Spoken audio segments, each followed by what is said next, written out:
On August 15, 1977, a radio telescope in Ohio picked up the strongest signal ever from deep space. For 72 seconds, something out there was blasting a message our way, right on the frequency you'd pick for chatting across the galaxy. The astronomer who spotted it was so stunned, all he scribbled on the printout was one word: wow. For 48 years, we had zero clue where it came from until yesterday.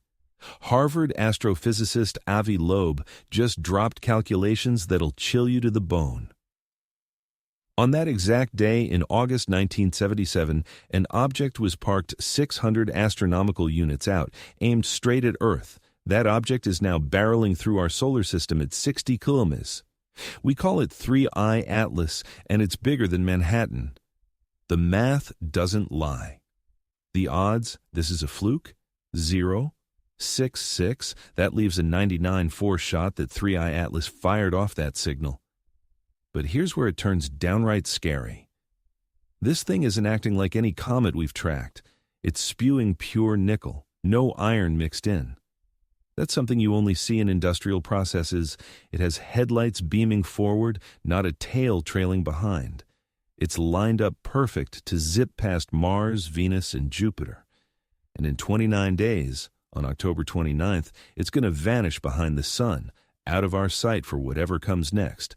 Scientists are brawling in the streets over it. NASA insists it's just a comet, but they can't account for the nickel. They can't explain the path. They can't explain why it blared out a nuclear reactor-strength transmission 48 years back. The countdown's on. We've got under a month before 3I Atlas goes dark. And if Avibe nails what happens after, everything flips. This is the story they don't want out.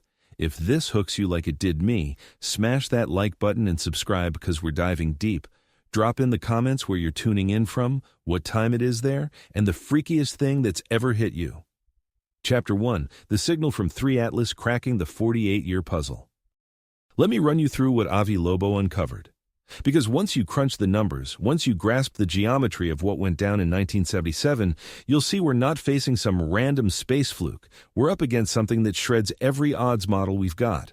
September 29th, 2025. That's when Loeb published his calculations. The timing counts because 3I Atlas is closing in quick, and what he laid out in that paper ties together two of the wildest enigmas in astro history. The WOW signal and this interstellar visitor aren't standalone riddles. They're the same damn mystery, split by 48 years and hundreds of billions of kilometers. Here's what Jerry Ammon caught that night in August. The Big Ear radio telescope at Ohio State University was sweeping the sky, doing its usual thing, sifting for patterns in the cosmic static. At 10:23 p.m. Eastern Time, the scope zeroed in on something in the constellation Sagittarius. The signal power surged, not a blip, a huge spike. The computer logged it as 6 Equator Yankee Yankee 1K Echo Hotel, a code screaming the signal was 30 times louder than the background hum. Ian pored over the printout days later. When he clocked those figures, he snatched a red pen and ringed them. Beside the code, he scrawled, "Wow," with an exclamation mark. That scribble in the margin stuck as the name, the WOW signal. And for nearly 5 decades, it stayed a total blank. The signal ran exactly 72 seconds. That's no accident. That's how long Earth's spin drags a fixed spot in space across the Big Ear's view. Whatever beamed that signal wasn't drifting. It was hunkered down at one precise sky spot, pulsing at 1420 MHz, the neutral hydrogen frequency, the universe's most common element. If you aimed to beam a signal any advanced society would flag as man-made, you'd pick that band. It's the galaxy's hello. But here's the kicker that baffled everyone. The signal never came back. They swung every telescope they had at that Sagittarius patch again. Zilch, dead air. For 48 years, stargazers have poked that spot. Every scan, nada. It was like something out there waved once and then ghosted for good until Avi Loeb ran the numbers. Loeb's no outsider. He's the Frank Beebe Jr. Professor of Science at Harvard University, ex-chair of the Astronomy Department, ex-chair of the Board on Physics and Astronomy of the National Mies. He's got over 900 papers under his belt. He's no tinfoil hat guy typing in a basement. He's mainstream astronomy, or was, till he started probing questions that rattled his peers.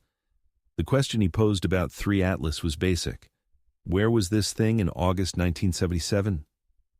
3 Atlas follows a hyperbolic orbit. That means it's not tied to our sun. It came from interstellar space. It is passing through our solar system, and it will leave again, never to return. Because its orbit is hyperbolic, we can calculate its position at any point in time, past or future, with extraordinary precision. The math is clean. The gravitational equations do not lie. Loeb traced the orbit backward. On August 15, 1977, 3I Atlas was approximately 600 astronomical units from Earth. An astronomical unit is the distance from Earth to the Sun, about 150 million kilometers. 600 astronomical units is 600 times that distance. It was far out in the outer solar system, cruising through the darkness beyond the orbit of Neptune, beyond Pluto, in that vast empty zone where sunlight is just another star. But distance is not the shocking part. The shocking part is direction. The WOW signal originated from sky coordinates of right ascension 19 hours 25 minutes, which converts to 291, and declination 27. Those numbers pinpoint a specific direction in space, like latitude and longitude, but for the celestial sphere. On August 12, 1977, 3 days before the WOW signal was detected, 3I Atlas was located at right ascension 19 hours 40 minutes, which is 295, and declination 19. Let that sink in for a moment. The signal came from 291 right, ascension, 27 declination. 3D Atlas was at 295 right ascension, 19 declination. That is a separation of approximately 4 in right ascension and 8 in declination. 4/8 on the scale of the entire sky. That is nothing. The full sky is 360 around and 180 from pole to pole. We're talking about an alignment where the signal and the object was separated by less than 10 in a sphere of tens of thousands of square degrees. Loeb calculated the probability. If you pick 2 random directions in the sky, what are the odds they will be aligned to within that margin? The answer is 0, 6 less than 1 chance in 160. Put another way, there's a 99.4 probability that this is not a coincidence. Think about what that means. An interstellar object traveling for millions or billions of years through the galaxy happens to be within a few degrees of the exact spot where humanity detected its only confirmed candidate for an extraterrestrial signal. And it was there at the exact time the signal was sent. But Loeb did not stop there. He wanted to know what kind of transmitter could produce the WOW signal from 600 astronomical units away. The detected intensity of the WOW signal was in the range of 54 to 212 Jansky. A Jansky is a unit of spectral flux density used in radio astronomy at the distance of 600 astronomical units. To produce that intensity at Earth, the source would need a power output of 0. 5 to 2 GW. 2 GW, that is the output of a large nuclear power plant. That is more power than the Hoover Dam generates. And it was beaming at a very specific frequency, the hydrogen line, in a very specific direction toward Earth. Natural astrophysical sources do not do this. Pulsars emit across a broad range of frequencies. Quasars, same thing. Magnetars, same thing. Natural radio sources are messy, broadband, chaotic. The WOW signal was narrowband, coherent, and targeted. It had all the hallmarks of an artificial transmission. Now we know where it came from. Or at least, we know where something was when it was sent. The signal was also blue shifted by about 10 kilometers. Blue shift means the source was moving toward us. The Doppler effect shifts light and radio waves toward shorter wavelengths when the source is moving toward you. The WOW signal showed a blue shift consistent with an object approaching at 10 kilometers. 3I Atlas is approaching the sun at about 60 kilometers. The blue shift is smaller than expected, but it is in the same ballpark, the same order of magnitude. Loeb notes this in his paper. The velocities are not identical, but they are consistent enough to not rule out the connection. So here is what we are looking at. An object traveling through interstellar space for eons arrives in the outer solar system in the 1970s and transmits a powerful narrow band signal at the hydrogen frequency aimed at Earth. Then it goes silent. For 48 years, it cruises inward, deeper into the solar system, undetected by our telescopes because it is too far away and too faint until July 1, 2025, when the Atlas survey in Chile picks up a fast-moving object and realizes it is not orbiting the Sun, it is passing through. And when they trace its origin, it came from Sagittarius, the same region of the sky where the WOW signal originated. Every time you add another layer, the coincidence becomes more improbable. Trajectory from the same region, timing blue shift power requirements consistent with an artificial source, the alignment each one taken alone you could maybe dismiss. But together, this is where Loeb's critics have a problem, because you cannot explain this away with hand-waving. You cannot say it is just a comet, and to hope people stop asking questions. The math is public. The orbital data is public. Anyone can check these calculations, and when you do, you get the same answer. Either this is the most extraordinary coincidence in the history of astronomy, or 3I Atlas announced itself to us in 1977, and we're only figuring it out now. But if it is not a coincidence, if this object really did send that signal, then we have to ask the next question. Why? Why announce yourself and then go silent? Why broadcast once and never again? What is the purpose of a greeting that you never follow up on? Unless the signal was not a greeting, unless it was something else, a beacon, a warning, a test to see if anyone was listening, or maybe the signal was never meant for us at all. Maybe we just happened to be in the way of a transmission aimed at something else, something closer, something already in our solar system. That thought should unsettle you deeply. Because if 3I Atlas was communicating with something else, that means it is not alone. And if it is not alone, then the question shifts entirely. We stop asking whether we are being visited and start asking how long they have been here, watching, waiting, operating in the spaces between our awareness. Chapter 2. 5 Impossible Anomalies That Scream Artificial. We need to understand what 3I Atlas is doing right now, because its behavior is not normal. It is not acting like a comet. It is not acting like an asteroid. It is acting like something we've never seen before. And the closer we look, the stranger it gets. 5 anomalies. That is what a veil counts. 5 separate characteristics that individually are improbable. Combined, they are statistically impossible for a random natural object. When scientists talk about anomalies, they mean deviations from what we expect based on our models and observations. 1 anomaly you investigate, 2 anomalies you start asking questions, 5 anomalies. That is when you either rewrite the textbook or admit your model is missing something fundamental. Anomaly number 1, the trajectory. 3I Atlas is on a retrograde orbit. That means it is moving opposite to the direction the planets orbit the Sun. Most objects in the solar system orbit in the same direction because they formed from the same rotating disk of gas and dust. Retrograde orbits are rare but not impossible. Comets from the Oort cloud can come in at any angle, so a retrograde orbit alone is not shocking. What is shocking is how precisely that retrograde orbit aligns with the ecliptic plane. The ecliptic plane is the flat disk in which the planets orbit. Earth, Mars, Venus, Jupiter, Saturn, all of them orbit within a few degrees of the same plane.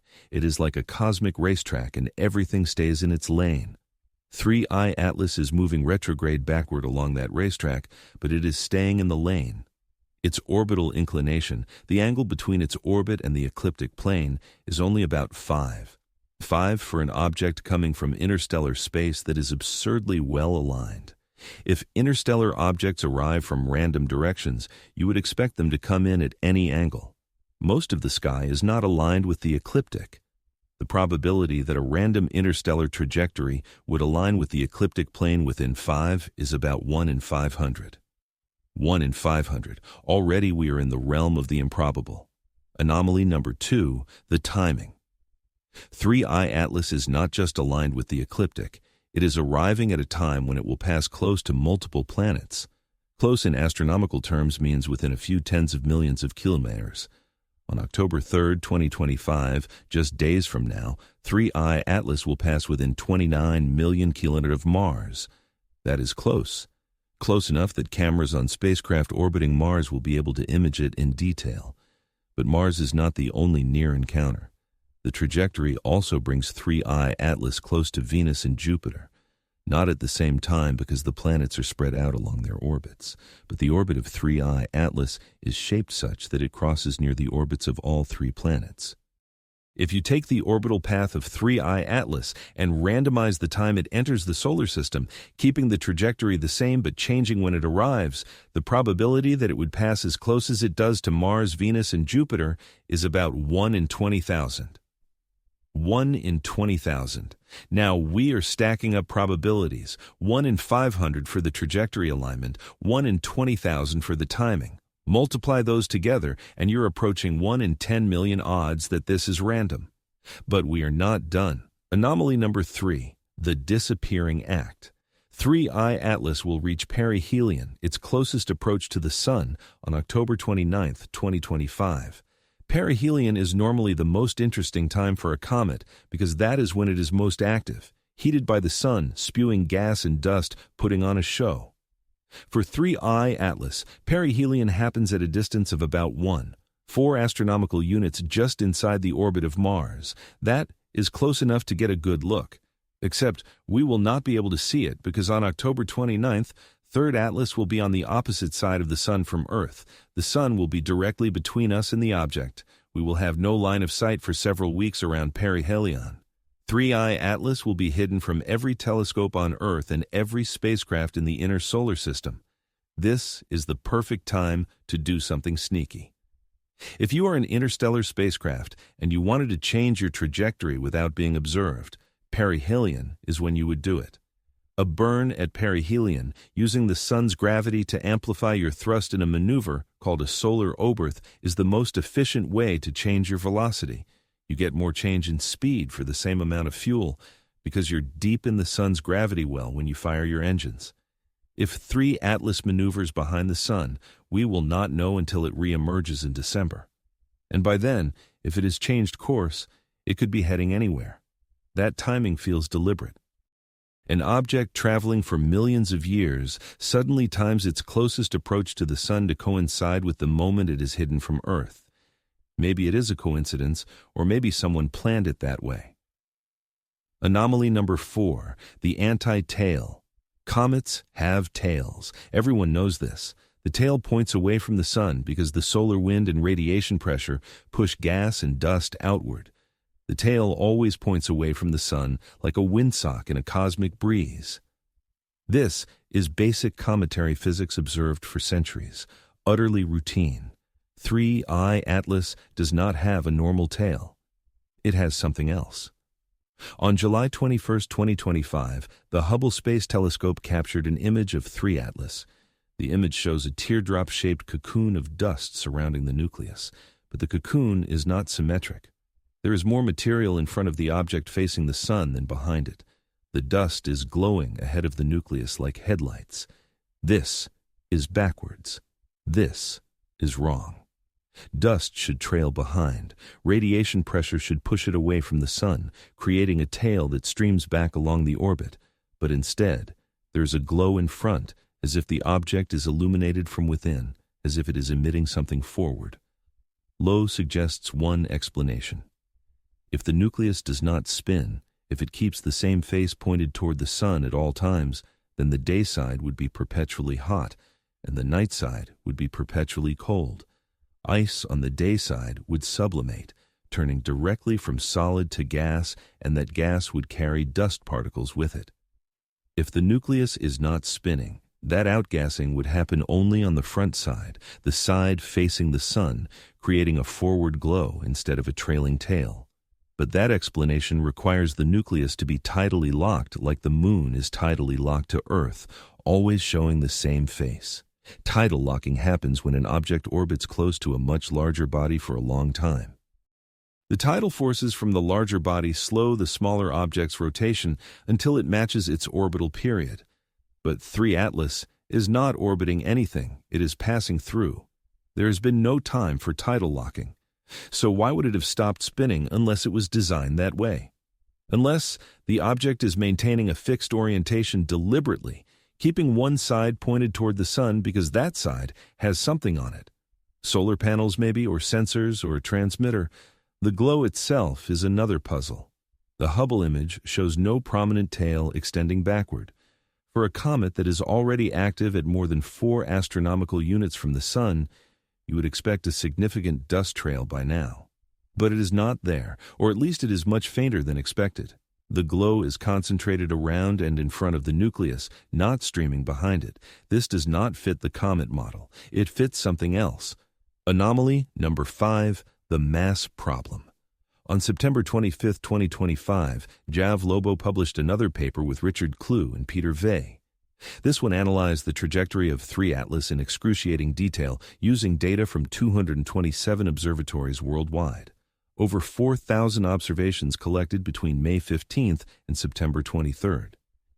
They were looking for non-gravitational acceleration.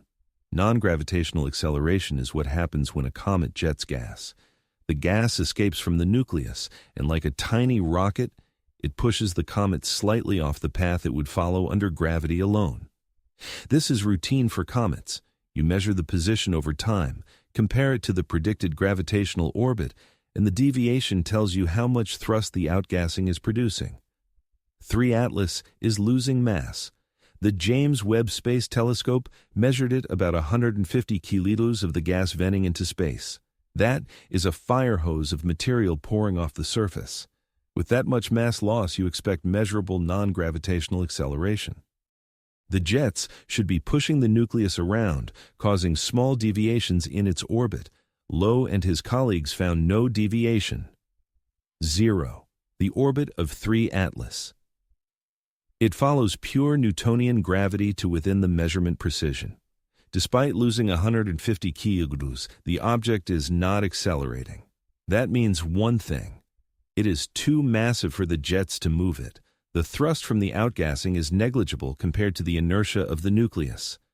When you do the math using the measured mass loss rate and the upper limit on acceleration, you get a minimum mass for 3I Atlas, at least 33 billion tons.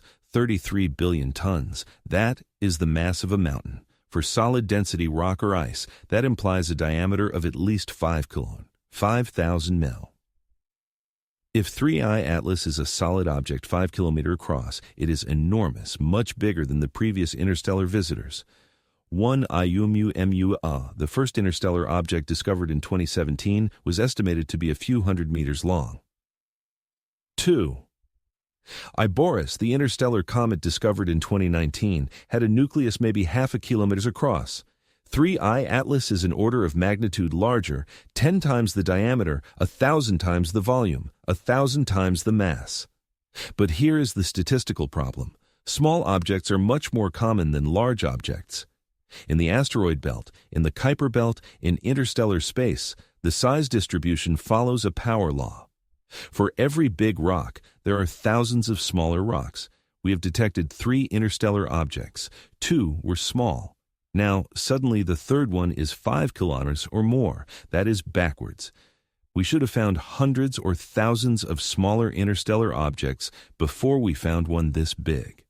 The probability of detecting a 5-kilometer object in a sample size of 3 is astronomically low, unless 3I Atlas is not a random rock, unless its size is not a coincidence, unless it is large because it was designed to be large because it needs to carry something, because it has a purpose that requires mass and structure. Stack all 5 anomalies together. The ecliptic alignment 1 in 500, the planetary encounter timing 1 in 20,000, the perihelion timing that hides it from observation at the critical moment, the forward glow that defies cometary physics, the anomalous mass that defies statistical expectations. Each one alone is improbable. Together, they form a pattern, and patterns are what we look for when we search for intelligence. Think about crossing a street. If there is a 40 chance that a car will hit you, you watch that car. You do not assume everything is fine, you pay attention. That is where we are with 3I Atlas. The anomalies are piling up, the probabilities are stacking against natural explanations, and we're about to get our closest look yet. In just days, cameras on Mars will capture images with resolution 100 times better than anything we have seen. We will finally see the nucleus separated from the dust cloud. We will know if it is 5 kilometers across or something else entirely, and that knowledge might change everything we thought we understood about what is possible. Chapter 3. The Chemical Signature of Technology. When you study a comet, you learn what it is made of by analyzing the light it emits and reflects. Spectroscopy. You spread the light into a spectrum like a rainbow and look for dark absorption lines or bright emission lines at specific wavelengths. Each chemical element and molecule has a unique fingerprint. Sodium glows yellow. Hydrogen emits red. Water shows specific infrared bands. By measuring which wavelengths are present and which are missing, you can deduce the composition. Comets are made of ice and rock, mostly water ice with some carbon dioxide, carbon monoxide, methane, ammonia, and dust grains made of silicates and organic compounds. When a comet approaches the sun and heats up, those ices sublimate, turning directly from solid to gas without melting. The gas escapes, carrying dust with it, forming the coma and tail. By analyzing the spectrum of that gas and dust, we learn what the comet is made of. 3I Atlas has been observed by multiple telescopes since its discovery. Hubble imaged it in visible light. Webb observed it in infrared. The Very Large Telescope in Chile captured spectra showing emission lines from specific molecules. NASA's Sphere-X Space Telescope measured its brightness at multiple infrared wavelengths. Each observation added another piece to the puzzle, and the puzzle does not fit. Start with the gas composition. The James Webb Space Telescope observed 3I Atlas on August 6, 2025, using its near-infrared spectrograph. Webb is extraordinarily sensitive. It can detect faint molecular signatures that other telescopes miss. The spectrum revealed carbon dioxide, water, carbon monoxide, and carbonyl sulfide. Those are all expected in comets, but the ratios were wrong. 95 carbon dioxide, 5 water, trace amounts of carbon monoxide and carbonyl sulfide. That is the opposite of what you find in solar system comets, which are typically water-rich. Water is the most abundant volatile in comets. It makes sense because water ice is common in the cold outer regions of planetary systems where comets form. Its form, carbon dioxide, shows up, but usually just as a minor player. A typical comet might be 80 water, 10 carbon dioxide, 10 other stuff. 3I Atlas is 95 carbon dioxide and only 5 water. That's inverted, backwards, like finding a human whose body is 95 bone and 5 water. It's chemically bizarre. Stephanie Milam, an astrochemist at NASA Goddard Space Flight Center who worked on the Webb observations, suggested that the surface of 3I Atlas might have been altered by cosmic rays during its long journey through interstellar space. Cosmic rays are high-energy particles, mostly protons, that zip through the galaxy at nearly the speed of light. When they hit ice, they can break chemical bonds and create new molecules. Over millions or billions of years, that radiation could cook the surface, converting some of the water ice into carbon dioxide and other compounds. Milam called it a cooked shell. That's a reasonable hypothesis, but it has problems. First, cosmic ray bombardment affects the surface, not the interior. When the comet starts outgassing, you'd expect the surface layer to blow off quickly, exposing fresh interior ice that hasn't been cooked. The spectrum should evolve over time, starting carbon dioxide rich and transitioning to water rich as the surface ablates.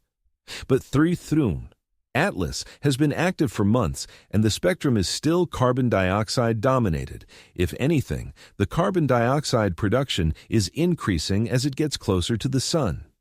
Second, other interstellar objects haven't shown this. 2I Borisov, the previous interstellar comet, had a composition similar to solar system comets, water-rich, with normal ratios of other volatiles. If cosmic ray cooking is a universal process for interstellar objects, why does Borisov look normal and 3I Atlas look weird? The magnitude of the effect 95 carbon dioxide is extreme. To convert that much water ice into carbon dioxide requires intense radiation over a long time, and even then you'd expect a mix of products, not just carbon dioxide. The chemistry doesn't quite add up. So maybe the surface was cooked by cosmic rays, or maybe 3I Atlas formed in a planetary system where carbon dioxide ice was more abundant than water ice. That could happen in certain temperature zones of a protoplanetary disk. But it's unusual. Water is common because oxygen is common, and hydrogen is the most abundant element. To get a carbon dioxide-rich comet, you need special conditions. Not impossible, but not common either. Or maybe the carbon dioxide isn't outgassing from ice. Maybe it's being produced by some other process. Chemical reactions, decomposition of organic material, or something artificial, like propellant, perhaps. Carbon dioxide is used as a propellant in spacecraft thrusters. It's stable, easy to store, and provides decent thrust. If 3I Atlas were a spacecraft, venting carbon dioxide would be a way to maneuver without producing a bright, obvious rocket exhaust. That's speculative. I'm not claiming it's true. I'm pointing out that the carbon dioxide dominance is anomalous, and the explanations we have aren't fully satisfying. Keep that in your back pocket as we add more anomalies. Now, let's talk about the nickel.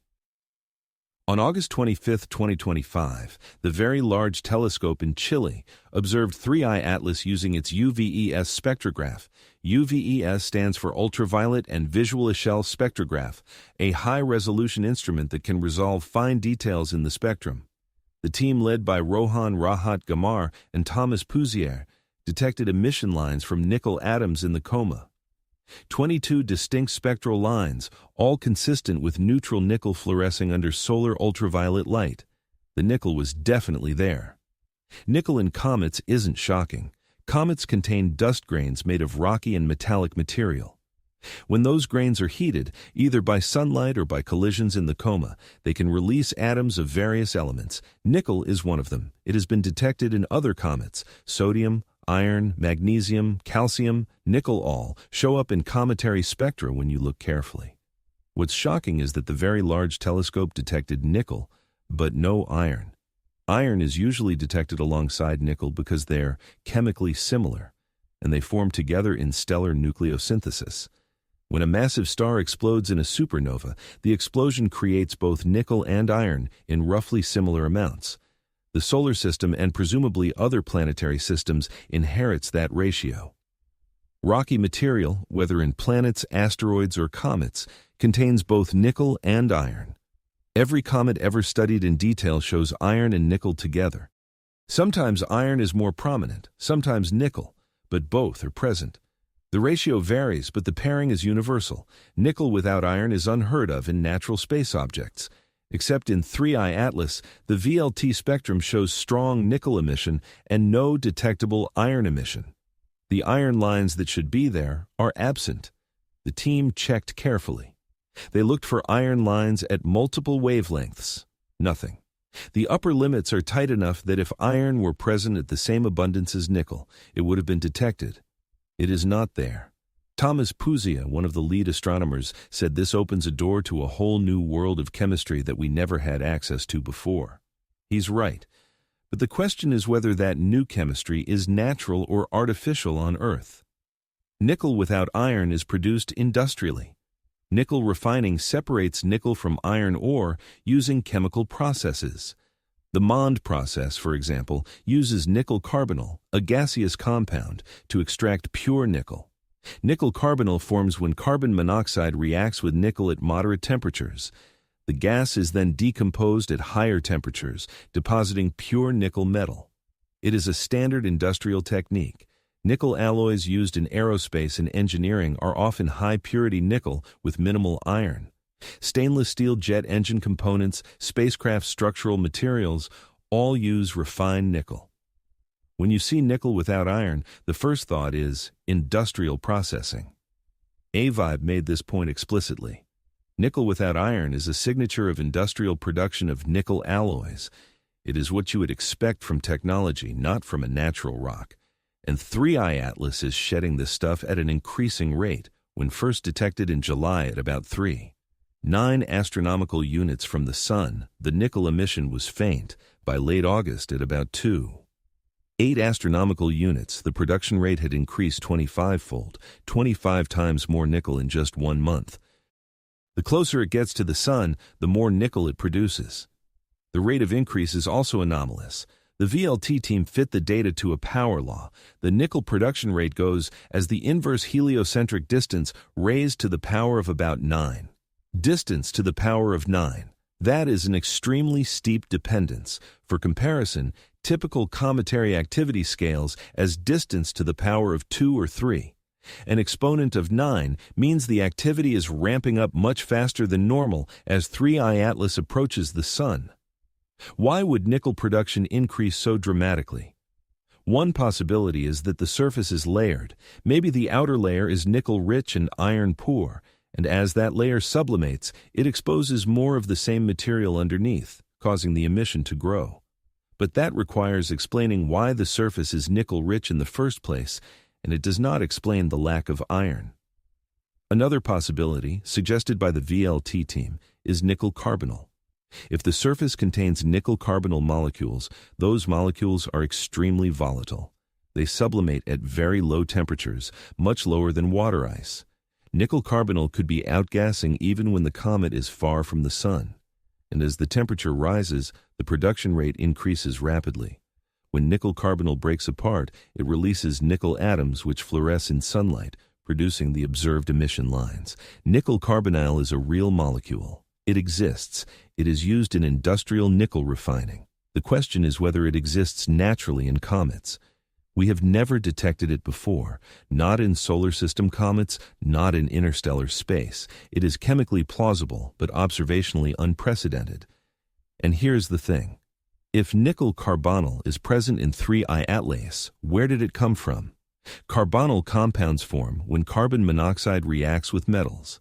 That reaction typically requires specific conditions, temperatures, and pressures that might not be common in the cold environment of a forming planetary system.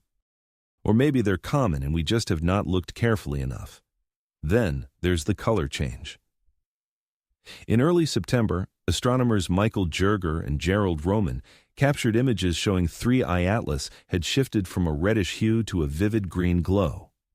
Green color in comets usually comes from diatomic carbon molecules or cyanogen. The Very Large Telescope detected a steep rise in cyanogen production around the same time. Cyanogen's carbon-nitrogen bonds, fluorescing in sunlight, produce that characteristic green glow. Cyanogen production increasing alongside nickel production, both ramping up at extreme rates as the object approaches the sun. Both showing chemical signatures that are unusual or unprecedented. The pattern keeps building. Each new observation adds another piece that does not quite fit the natural comet model, or fits it so poorly that you have to invoke special circumstances, exotic chemistry, rare conditions, things we've never seen before.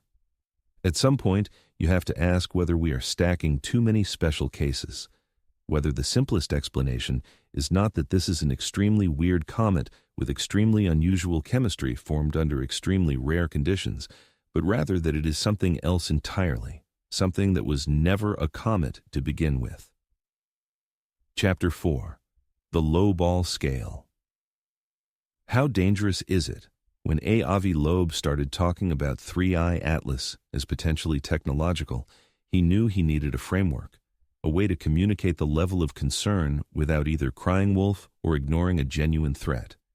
So he developed what is now called the Loeb scale, a ranking system from 0 to 10 that measures the likelihood and potential danger of interstellar objects being artificial. 0 on the scale means definitely natural, an object that exhibits properties consistent with known classes of comets or asteroids. 2 I Borisov. The previous interstellar comet would rank as 0. It looked like a comet, acted like a comet, had the chemistry of a comet. No anomalies, no mysteries, just an icy rock from another star system passing through. 10 on the scale means confirmed artificial object on a collision course with Earth that would carry global catastrophic consequences. An existential threat. The kind of scenario where humanity would need to respond immediately with every resource available, though the response might prove futile. Between 0 and 10, the scale gradates through increasing levels of anomaly and threat. Level 1 captures objects with minor deviations or inconclusive data. Level 2 describes unusual properties that still fall within the range of natural phenomena. Level 3 marks persistent anomalies, features that challenge our models but do not yet demand a technological explanation. Level 4 is where 3i Atlas sits right now.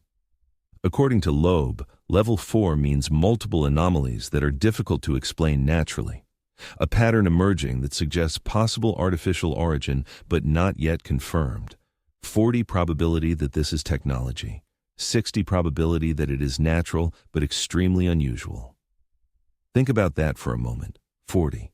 If you were crossing a street and someone told you there is a 40 chance a car will hit you, you would not cross, you would wait, you would watch, you would take the threat seriously, even though it is more likely than not that you will be fine. Level 5 would be reached if additional evidence tips the balance past 50.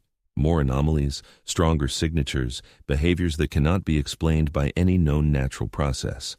Level 6 means the object is very likely artificial based on multiple independent lines of evidence, though not yet proven beyond reasonable doubt. Level 7 is where you start talking about confirmed technology. The object has maneuvered in ways that require propulsion. It has transmitted signals. It has displayed geometries or behaviors that are unambiguously artificial. At level 7, the debate is over. We know it is technology. The question becomes, what kind and what does it want? Level 8 means confirmed artificial object that poses no immediate danger. A flyby, perhaps a probe observing us from a safe distance, still a monumental discovery, still world-changing, but not an immediate threat to human survival. Level 9 is when the confirmed artificial object is on a trajectory that could cause regional harm, an impact equivalent to a major nuclear strike, something that could devastate a city or a country but not end civilization. Level 10, as mentioned, is the highest designation, confirmed artificial body on a collision course with Earth, carrying global consequences. The asteroid that killed the dinosaurs was about 10 kilometers across. 3i Atlas might be 5 kilometers or more. If it were on a collision course at 60 kilometers, the impact would release energy equivalent to millions of nuclear weapons. The resulting dust cloud would block sunlight for years. Global temperatures would plummet. Agriculture would collapse. It would be an extinction-level event. But 3i Atlas is not on a collision course with Earth. Its trajectory will keep it at least 8 astronomical units away from us, about 270 million kilometers. That is farther than the distance from Earth to the Sun. So even if it is artificial, even if it has hostile intent, it is not currently aimed at us. However, trajectories can change. That is why the perihelion maneuver matters so much. If 3i Atlas executes a burn behind the Sun in late October, it could alter its path. Loeb and his colleagues calculated the velocity change needed to reach Earth. A delta V of 30 to 40 kilometers during October could bring the object or components of it to Earth between late December 2025 and early January 2026. 30 to 40 kilometers is a lot. That is more than current human spacecraft can achieve with chemical rockets, but it is not impossible. Ion drives, nuclear thermal propulsion, or more exotic propulsion systems could do it. And if 3i Atlas has been traveling for millions of years, it presumably has some kind of propulsion system that allowed it to navigate across interstellar distances. The timing window matters. If something arrives at Earth in late December or early January, we would have very little warning. Maybe a few weeks at most, depending on how reflective the object is and whether our telescopes happen to be pointed in the right direction. That is not enough time to mount any kind of defense. We do not have the infrastructure to intercept a 5-kilometer object moving at interstellar speeds. We barely have the capability to deflect small asteroids moving much slower. So level 4 on the Loeb scale is not nothing. It is a yellow alert. It is a recognition that we are dealing with something anomalous, something that demands attention and observation, something that could escalate if the anomalies continue to accumulate. Now, let me talk about the dark forest hypothesis, because it is relevant to how we think about potential threats from interstellar visitors. The dark forest hypothesis is a proposed solution to the Fermi paradox, the question of why we have not detected any signs of alien civilizations despite the vast number of stars and planets in the galaxy. The hypothesis popularized by science fiction author Loeb in his novel The Dark Forest goes like this. The universe is like a dark forest. Every civilization is a hunter moving through the trees trying to survive. The forest is full of other hunters, but you cannot see them, and you do not know their intentions. If you reveal your location by making noise, you risk being targeted by a hunter who perceives you as a threat. The logic is brutal, but simple. Resources are finite. Any civilization that expands will eventually compete for resources. If you encounter another civilization, you have two choices: cooperate or eliminate the potential threat. But cooperation requires trust, and trust requires communication. And communication takes time. Light speed limits mean that by the time you send a message and receive a response, decades or centuries might pass. Meanwhile, the other civilization could be developing weapons or expanding toward your territory. So the safest strategy under these assumptions is to strike first. If you detect another civilization, you eliminate it before it can become a threat to you. This creates a selection effect. Civilizations that reveal themselves get destroyed. Civilizations that stay quiet survive. Over time, the galaxy becomes filled with silent, paranoid civilizations, each hiding in the dark forest, afraid to make a sound. It is a grim scenario. It suggests that first contact might not be a friendly exchange of knowledge and culture. It might be a preemptive strike by a civilization that sees us as a potential threat and decides to neutralize us before we become dangerous. Is the dark forest hypothesis true? We do not know. It is speculation based on game theory and assumptions about how advanced civilizations might behave. But it is not implausible. History shows that when technologically advanced civilizations encounter less advanced ones, the results are often catastrophic for the less advanced. Colonialism, conquest, exploitation. The pattern repeats. If 3 Atlas is a probe from an advanced civilization, what are its intentions? Is it here to observe, to communicate, to assess whether we are a threat? Or is it here to do something more sinister? Loeb mentions the possibility that 3 Atlas could be a mothership, a large carrier that releases smaller probes as it passes through the solar system. The smaller probes could be sent to investigate planets, moons, or other objects of interest. They could be reconnaissance drones. They could be weapons. We would not know until they deploy. The trajectory of 3I Atlas makes this plausible. Passing close to Mars, Venus, and Jupiter means that small probes ejected from the main object could reach those planets with minimal additional thrust. A probe ejected toward Mars when 3 Atlas is at closest approach would only need a few kms of delta V to intercept. That is achievable with simple chemical propulsion. Earth is trickier because 3 Atlas never comes very close to us. But if it maneuvers at perihelion, it could adjust its trajectory to release probes that reach Earth, or it could already have released probes months ago and we would not know because we cannot detect objects smaller than about 100 man-hours at interstellar distances. This is why Loeb is advocating for increased monitoring. The Galileo project, which he leads, operates observatories that scan the sky for unidentified anomalous phenomena. If 3I Atlas does release probes, and if those probes enter Earth's atmosphere or begin maneuvering in near Earth, the Galileo project instruments should be able to detect them. The project currently has 3 observatories, one in Massachusetts, one in Pennsylvania, and one in Nevada. They use a combination of optical and infrared cameras, as well as algorithms to identify and track objects that do not follow normal flight patterns.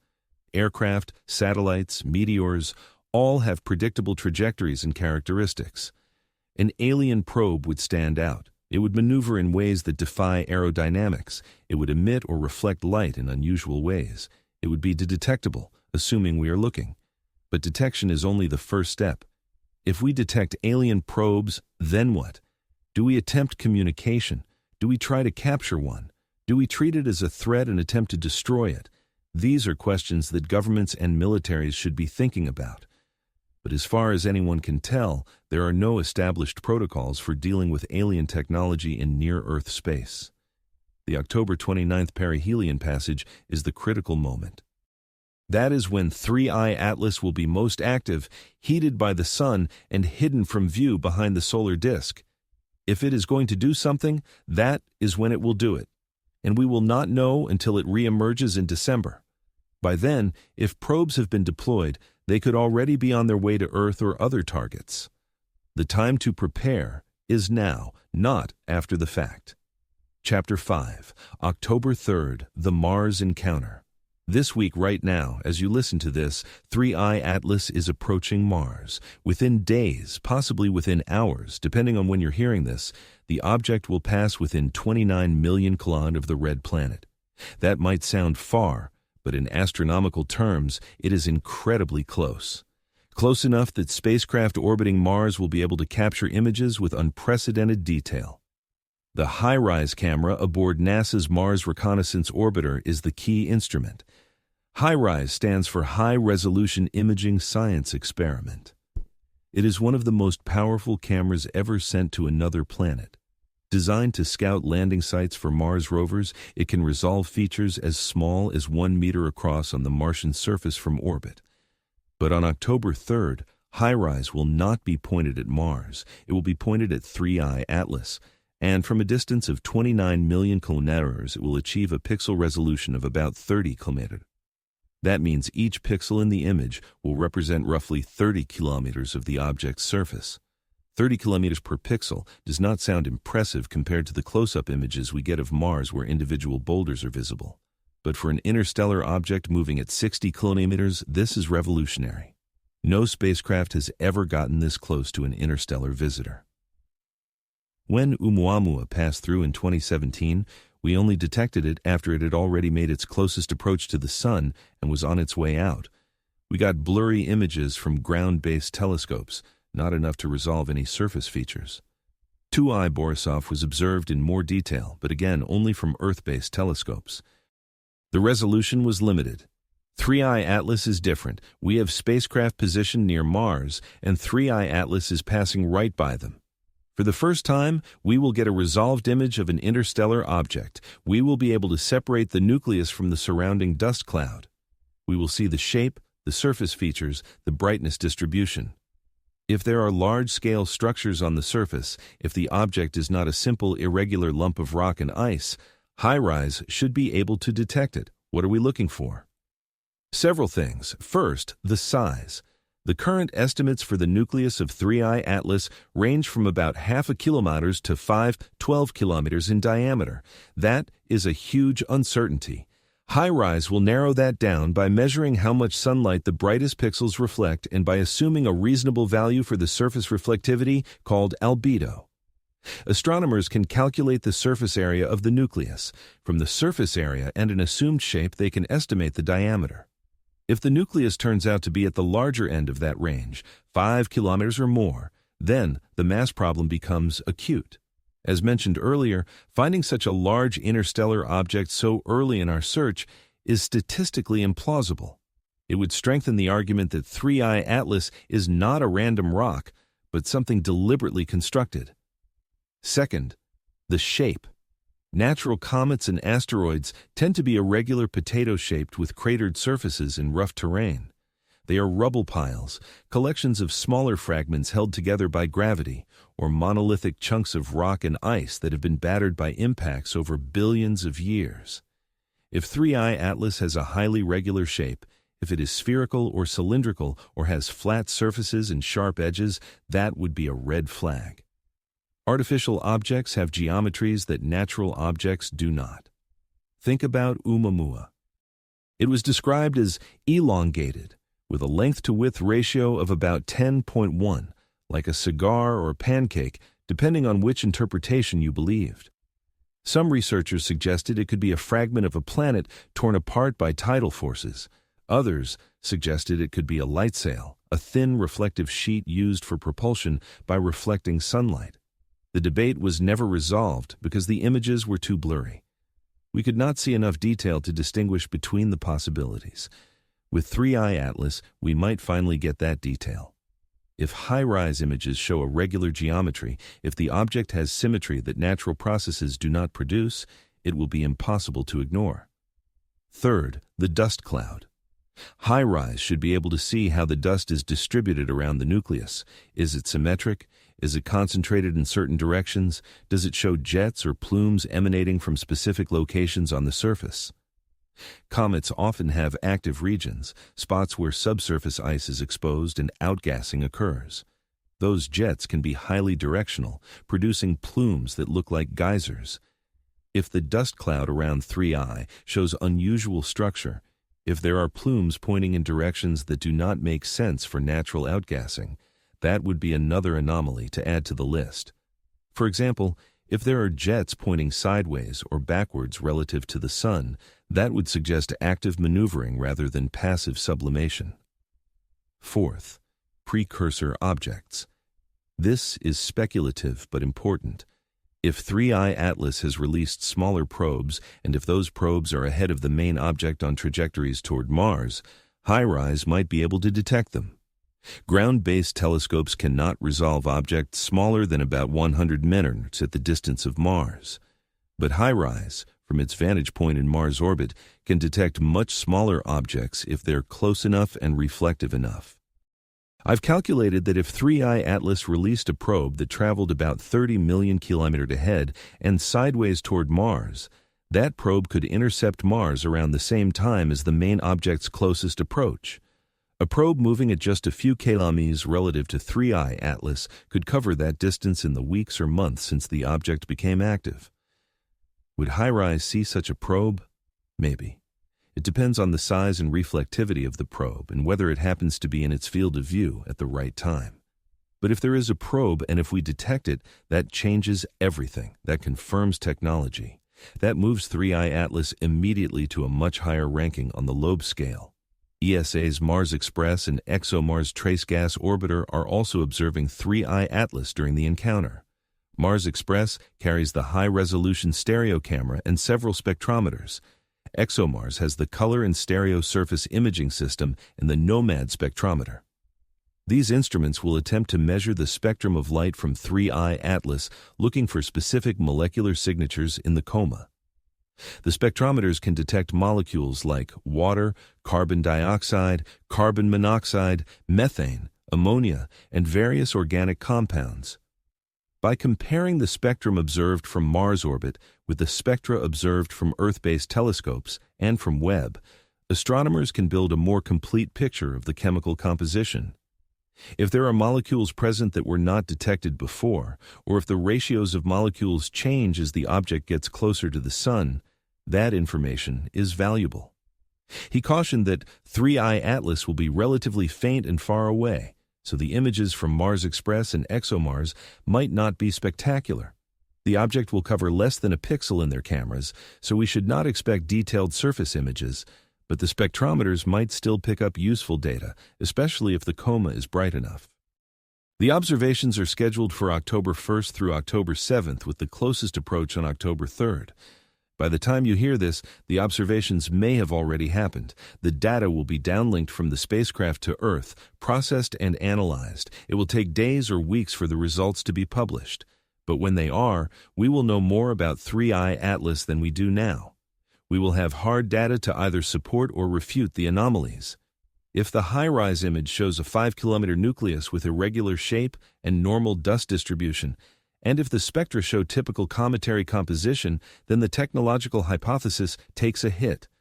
It does not disappear because the trajectory and mass anomalies remain, but it becomes harder to argue that this is artificial if it looks and acts like a comet up close. On the other hand, if the HiRISE image shows something unexpected, if the shape is too regular, if there are structures that should not be there, if the dust distribution is weird, if there is any sign of precursor probes, then the technological hypothesis strengthens. We move up the Loeb scale. The conversation shifts from speculation to serious consideration of what to do next. And there is another spacecraft that could observe 3I Atlas, though it is further away and the decision has not been made. NASA's Juno spacecraft is currently orbiting Jupiter. Juno's primary mission is to study Jupiter's atmosphere, magnetic field, and interior structure, but its mission is nearing its planned end. The spacecraft has far exceeded its original mission timeline and is running low on fuel. In March 2026, 3I Atlas will pass relatively close to Jupiter, about 25 million kilometers away. That is not as close as the Mars encounter, but it is still close enough for Juno's instrument. Its mission is to observe the object. Juno carries cameras, spectrometers, and a particle detector. It could analyze the composition of the coma in more detail, measuring isotopic ratios and trace elements that are difficult to detect from Earth. Avi Loeb and others have advocated for redirecting Juno to intercept 3 through Atlas. It would require a trajectory change, a burn of Juno's engines, to put it on a path that brings it closer to the object. The maneuver would need to happen soon, in mid-September or early October, to set up the March encounter. After the encounter, Juno would not have enough fuel to return to Jupiter orbit. The spacecraft would be sacrificed for this one observation. NASA has not committed to the maneuver. The decision involves trade-offs. Juno is still collecting valuable data about Jupiter. Ending the mission early to chase an interstellar object is a gamble. If 3I Atlas turns out to be a boring comet, the scientific community would question whether it was worth sacrificing Juno. But if 3I Atlas is something extraordinary, the data from a close encounter could be priceless. The Mars observations happening right now will likely influence NASA's decision. If the October 3rd data show significant anomalies, the case for redirecting Juno becomes much stronger. If the data shows nothing unusual, NASA will probably keep Juno focused on Jupiter. Either way, we're about to learn a lot more about what we're dealing with. Chapter 6. October 29th. The Disappearing Act Behind the Sun. October 29th, 2025. Mark that date. That is when 3I Atlas reaches perihelion, its closest approach to the Sun. For any comet, perihelion is the most dramatic moment. The Sun's heat intensifies. Ice sublimates at maximum rate. The coma brightens. The tail extends. It is when comets put on their best show, when they're most visible, most active, most interesting to observe. But we will not see it. On October 29th, 3I Atlas will be on the opposite side of the Sun from Earth. The geometry of the orbits places the Sun directly between us and the object. For several weeks before and after perihelion, 3I Atlas will be lost in the solar glare, invisible to every telescope on Earth and every spacecraft in the inner solar system. This is not unusual. Comets often pass behind the Sun from our perspective. It is frustrating for astronomers because they miss the peak activity. But it happens. The orbital mechanics do not care about our viewing convenience. Objects go where gravity takes them. Except with 3I Atlas, the timing feels deliberate, an object that has traveled for millions or billions of years, an object with a trajectory that aligns with the ecliptic plane to within 5, an object that passes close to Mars and Venus and Jupiter at just the right times, also happens to reach its closest approach to the Sun when it is perfectly hidden from Earth's view. One more coincidence stacked on top of all the others. If you were designing a spacecraft and you wanted to do something without being observed, perihelion behind the Sun is exactly when you would do it. Let me explain why. An Oberth maneuver is one of the most efficient ways to change velocity in space. The principle is simple. When you're deep in a gravity well moving fast, a small thrust from your engines produces a larger change in your final velocity than the same thrust would produce in deep space. It is like pushing on a swing at the bottom of its arc versus pushing at the top. The timing matters. At perihelion, 3I Atlas will be about 1.4 astronomical units from the Sun, roughly 210 million kilometers. It will be moving at its maximum speed relative to the Sun, around 90 kilometers at closest approach. If it fires engines at that moment, even a modest thrust amplified by the orbital mechanics can produce a significant trajectory change. How much thrust would be needed to reach Earth? Loeb calculated this. A velocity change of 30 to 40 kilometers applied at perihelion could put 3I Atlas or fragments ejected from it on a trajectory that intersects Earth's orbit. The arrival window would be late December 2025 to early January 2026. 30 to 40 kilometers is a lot of delta V. Current human spacecraft using chemical rockets cannot achieve that. The fastest spacecraft we've ever built, the Parker Solar Probe, reaches speeds of about 190 kilometers relative to the Sun. But that is after multiple gravity assists from Venus and years of acceleration. It does not have 30 kilonewtons of delta phi available for maneuvering. But 3I Atlas is not a human spacecraft. If it is artificial, it has been traveling through interstellar space for a very long time. It presumably has propulsion systems beyond our current technology. Ion drives, nuclear engines, antimatter propulsion, something that can generate sustained thrust over long periods or deliver high impulse burns when needed. Would we detect such a maneuver? Maybe not. If the thrust is applied when the object is behind the sun, we cannot see the exhaust plume. We can't see the trajectory shift in real time. We'll only know if it maneuvered when it reemerges in December and we recalculate its orbit. If the new orbit differs from the predicted one, if the object isn't where it should be based on pure gravitational mechanics, then it maneuvered.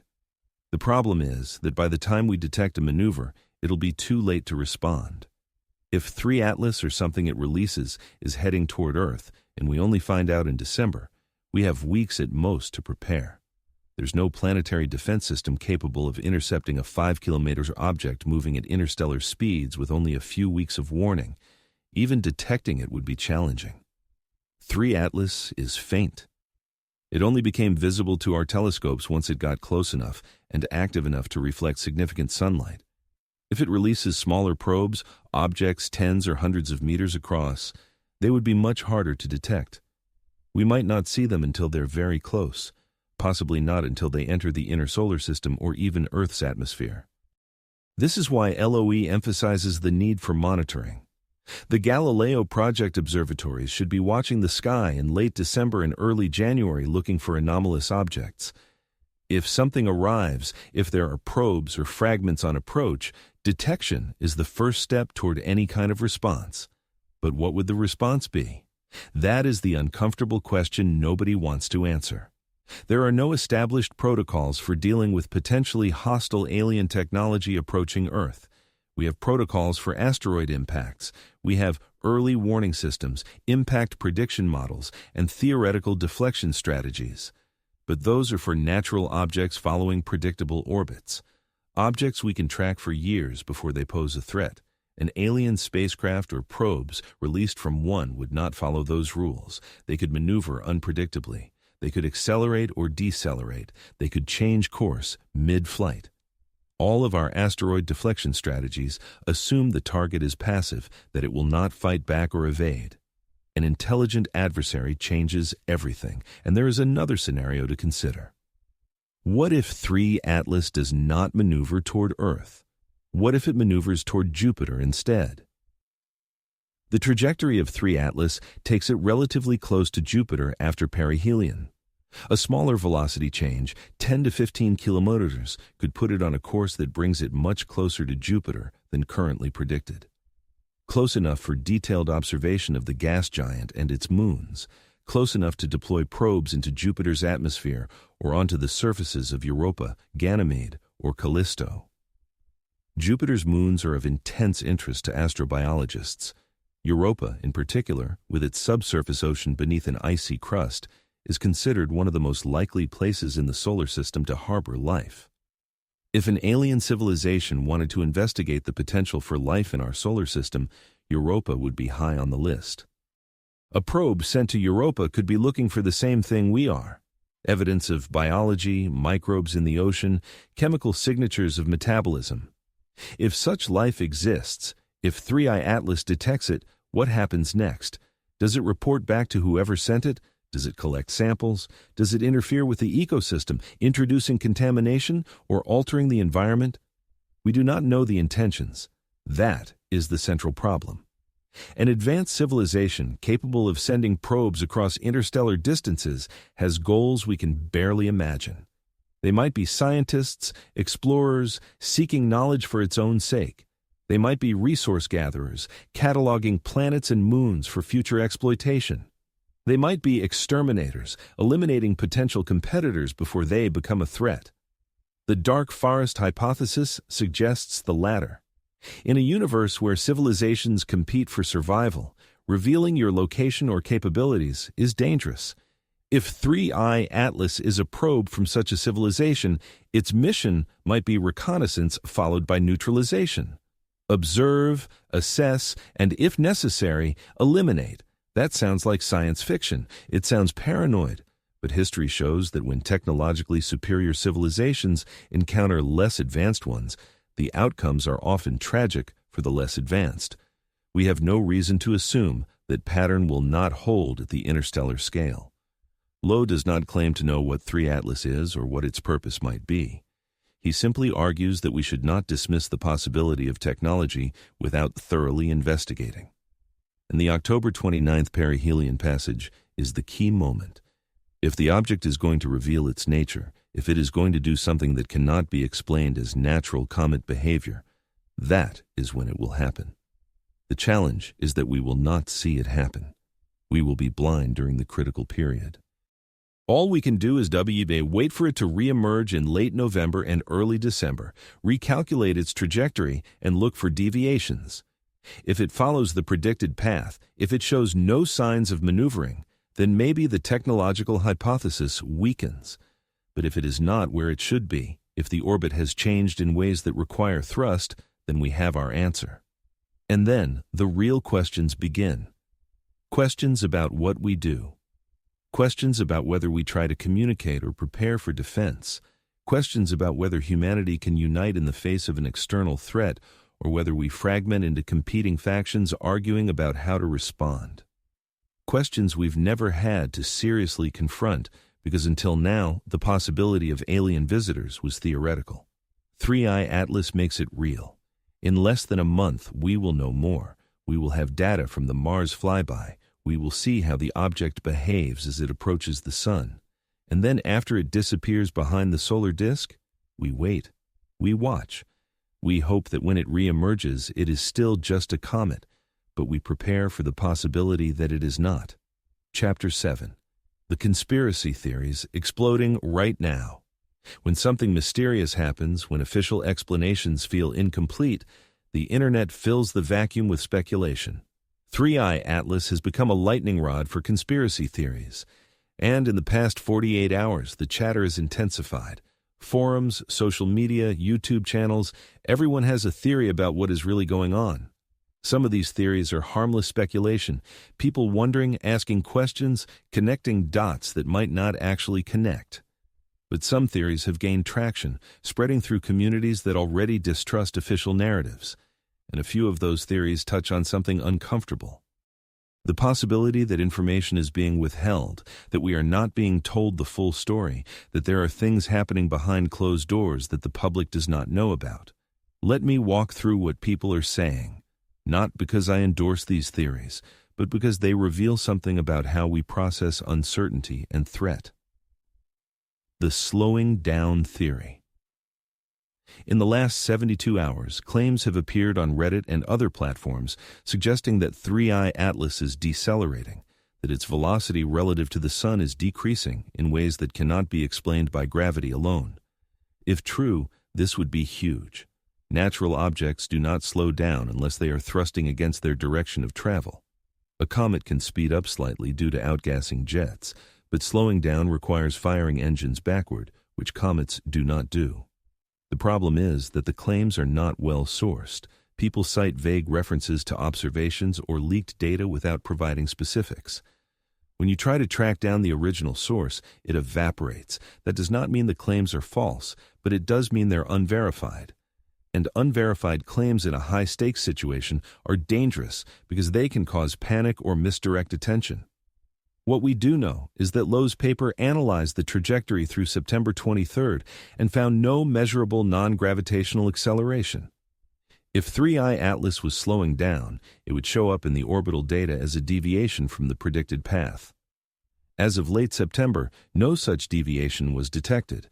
That does not rule out a more recent maneuver, but it suggests that if deceleration is happening, it started after the data cutoff. Then there is the pulse theory. Some people claim that 3I Atlas is emitting regular pulses of energy every 17 minutes, 17-minute intervals allegedly detected by radio telescopes or other instruments, though again no official confirmation has been published. 17 minutes is oddly specific. It is not a round number.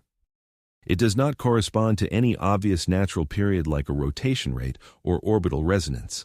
If the pulses are real, they would be hard to explain naturally.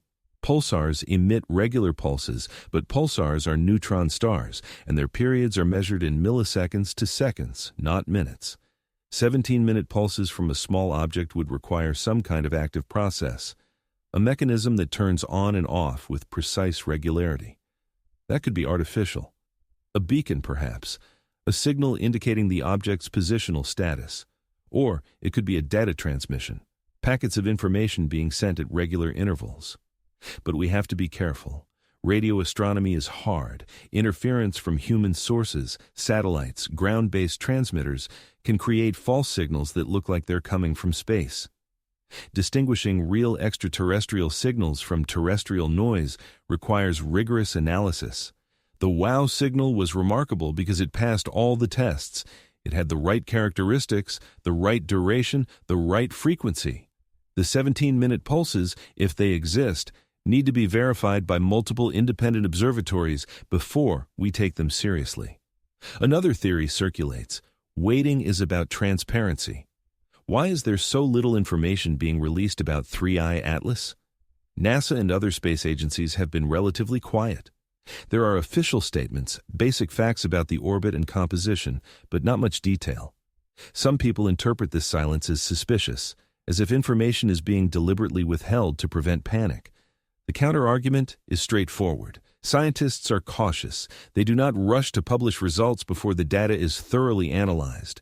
Peer review takes time. Telescopes and spacecraft collect data. The data is downloaded, processed, checked for errors, analyzed, written up in papers, submitted to journals, reviewed by other scientists, and finally published. This process can take weeks or months. The October 3rd Mars observations just happened. The data is probably still being processed. We should not expect instant results, but the perception of secrecy fuels speculation. And in an age where information spreads instantly on social media where people expect real-time updates, the traditional pace of scientific publication feels slow.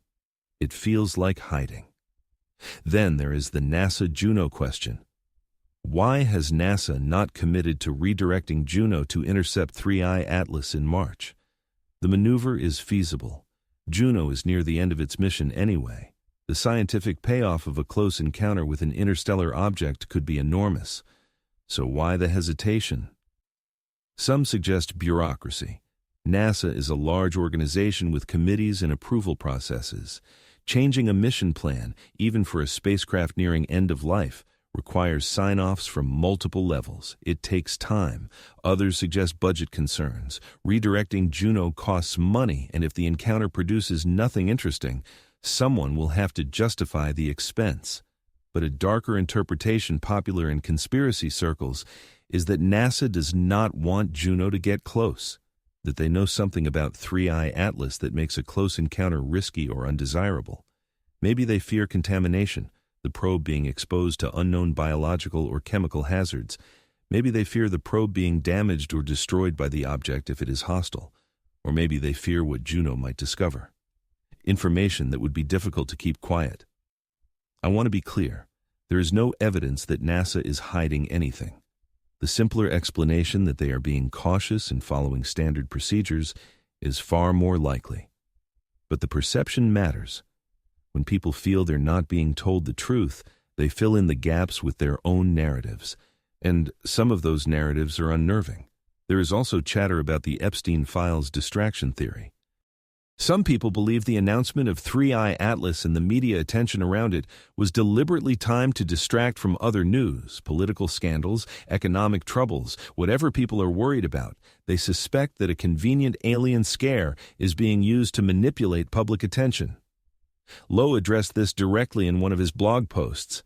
He pointed out that 3I Atlas is a real object observable by anyone with a decent telescope. It is not a fabrication. It exists in space, moves at measurable velocity, and can be independently verified.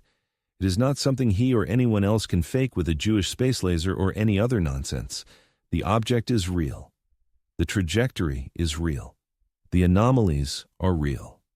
Whether those anomalies indicate alien technology is a scientific question, not a political one. But conspiracy theories thrive on distrust, and distrust is abundant. People who do not trust governments, who do not trust scientists who have been lied to before, will not suddenly start trusting official statements about an interstellar object. They will assume deception, assume hidden agendas, assume the worst. The government hoax theory takes it further. A small but vocal group claims that 3I Atlas is not real at all, that it is a fabricated story, a scam designed to prepare the public for a fake alien invasion or to justify increased government surveillance and control. Project Bluebeam, an old conspiracy theory about holographic alien invasions, has been resurrected and applied to 3I Atlas. This theory is easy to debunk. Multiple independent observatories around the world have detected and tracked 3I Atlas. Amateur astronomers have imaged it. If it were fake, you would need a global conspiracy involving thousands of scientists and institutions across dozens of countries. That level of coordination is implausible. Occam's razor says the simpler explanation that the object is real is correct. But for people already inclined to distrust, no amount of evidence will suffice. They will claim the images are doctored, the data is fabricated, the scientists are complicit. Once you go down that rabbit hole, there is no coming back with logic. Another theme is psychological preparation, the idea that 3I Atlas, regardless of whether it's alien technology, it's being used to acclimate the public to the possibility of extraterrestrial life. Disclosure by degrees. First, we find exoplanets. Then, we detect biosignatures in the atmospheres of those planets. Then, an interstellar object shows up with anomalous properties. Each step primes us for the next, building toward an eventual revelation that we are not alone. Some people welcome this. They see it as a positive, an expansion of human understanding, a step toward joining a galactic community. Others fear it. They worry about the implications, the disruptions to religion and philosophy, the potential threats from advanced civilizations. And hovering over all of this is a simple question. If 95% of the world population does not know 3I Atlas exists, is that because the information is not being disseminated, or because most people do not pay attention to astronomy news? Probably the latter. Space news, unless it involves dramatic images or immediate threats, does not capture mainstream attention. An interstellar object with anomalies is fascinating to people who follow space science, but to the general public, it is abstract. That could change fast if something dramatic happens. If 3I Atlas maneuvers, if probes are detected, if there is any confirmed evidence of technology, then it will be front-page news everywhere. And then the conspiracy theories will explode exponentially, because suddenly the stakes are real, and everyone will want answers. Chapter 8. Scientists at War, the Academic Bloodbath. Science is supposed to be objective, dispassionate, follow the data wherever it leads, test hypotheses rigorously. Accept results whether they confirm or contradict your expectations. That is the ideal. But science is done by humans, and humans have egos, reputations, careers. When someone challenges the consensus and someone proposes ideas that threaten established thinking, the response can be brutal. Avi has experienced this firsthand. He's not the first scientist to be ostracized for unconventional ideas, and he will not be the last. But the intensity of the backlash against him, particularly regarding Oumuamua and now 3 Atlas, reveals something uncomfortable about how the scientific community handles anomalies that do not fit neatly into existing frameworks. Let me start with NASA's response. Tom Statatler, NASA's lead scientist for solar system small bodies, was asked about the claims that 3 Atlas might be alien technology. His response was dismissive. He told reporters that 3 Atlas looks like a comet, does comet things, and very strongly resembles comets we know. He acknowledged it has some interesting properties that differ from solar system comets, but concluded that the evidence overwhelmingly points to it being a natural body. That sounds reasonable on the surface. Most anomalous objects turn out to be natural once we study them in detail. Extraordinary claims require extraordinary evidence, and so far, The evidence for 3I Atlas being artificial is circumstantial. But notice what Statler did not address. He did not explain the nickel without iron. He did not explain the trajectory alignment and timing coincidences. He did not explain the mass problem or the anti-tail. He simply said it looks like a comet and left it at that. This is a pattern. When scientists want to dismiss an idea without engaging with the specifics, they fall back on generalities. It looks normal. It behaves as expected. The alternative explanation is too wild. But if you actually examine the data, the details do not support the simple comet narrative. The details are weird, and weird deserves explanation, not hand-waving. Jason Wright, an astronomer at Penn State University, has been more direct in his criticism of Loeb. Wright runs a blog called Astro Roarit, where he discusses astronomical topics and occasionally critiques papers he finds problematic. He wrote multiple posts dissecting Loeb's arguments about 3 Atlas, and his tone was scathing. In one post, Wright accused Loeb of dismissing evidence that contradicts his hypothesis. Specifically, Wright pointed out that Hubble images clearly show a coma around 3 Atlas, the fuzzy cloud of gas and dust typical of comets. Loeb acknowledged the coma, but argued that the distribution was unusual, with more brightness in front than behind. Wright called this dismissal of the coma as smearing a much bigger issue than simply ignoring the images. Wright also criticized Loeb for continuing to push the alien hypothesis even after spectroscopic data from Webb and the Very Large Telescope showed that 3 Atlas is outgassing molecules like carbon dioxide, water, and cyanide. The presence of these molecules confirms it is a comet. Why would an alien spacecraft vent water and carbon dioxide? The simplest explanation is that it is a sublimating body, not a propulsion system. Loeb's counterargument is that the chemical composite Oumuamua's composition is anomalous. 95 carbon dioxide isn't normal. Nickel without iron isn't normal. Just because the object is shedding volatiles doesn't mean it's a natural comet. It could be a spacecraft with a surface layer of accumulated ice and dust from its journey through interstellar space. When that surface heats up, it outgasses, mimicking cometary activity while hiding the technological core beneath.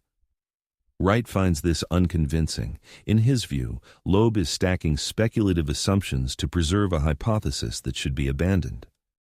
Wright wrote that Loeb's behavior reminds him of conspiracy theorists who demand others prove them wrong, rather than providing positive evidence for their claims.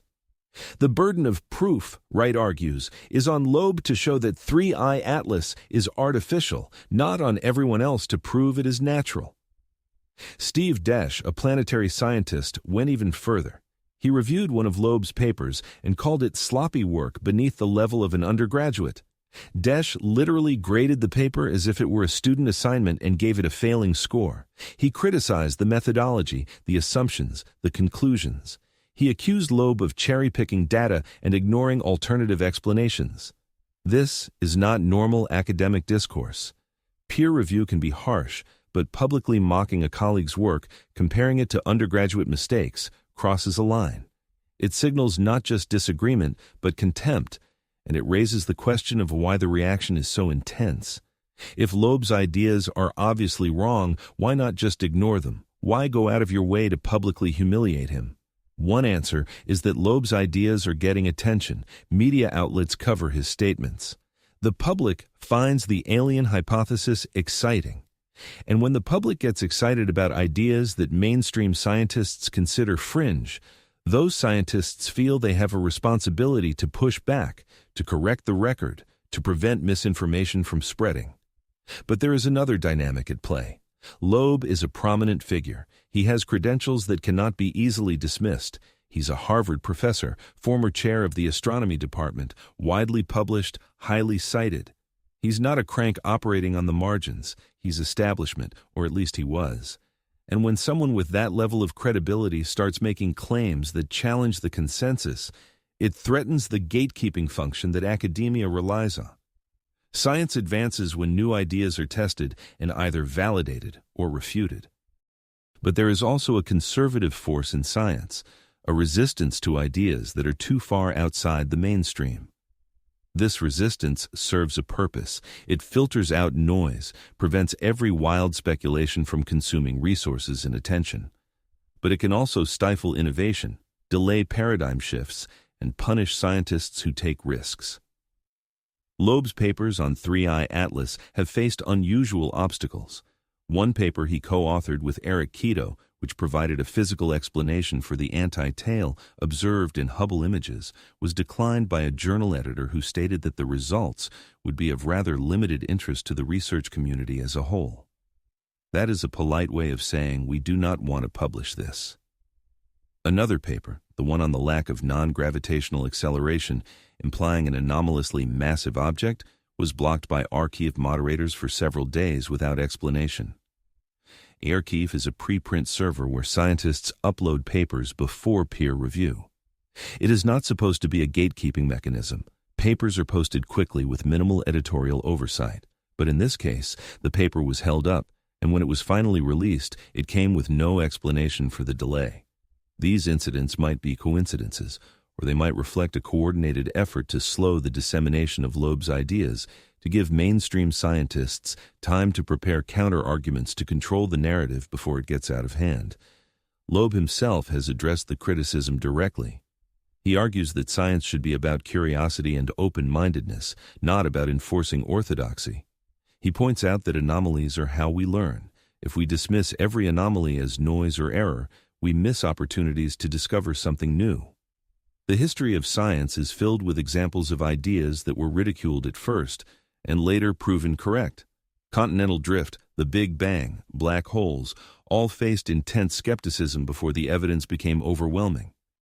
Loeb also notes that his critics often do not engage with the specifics of his arguments. They say it is a comet without explaining the nickel. They say the trajectory is random without addressing the probability calculations. They say he is speculating without acknowledging that his speculations are grounded in data and physics. And there is a personal dimension to this. Some of Loeb's critics have made negative remarks about him as a person, not just his ideas. They have questioned his motivations, suggested he is seeking publicity, accused him of harming science by lending credibility to fringe theories. An editor handling one of his papers went public with negative personal comments.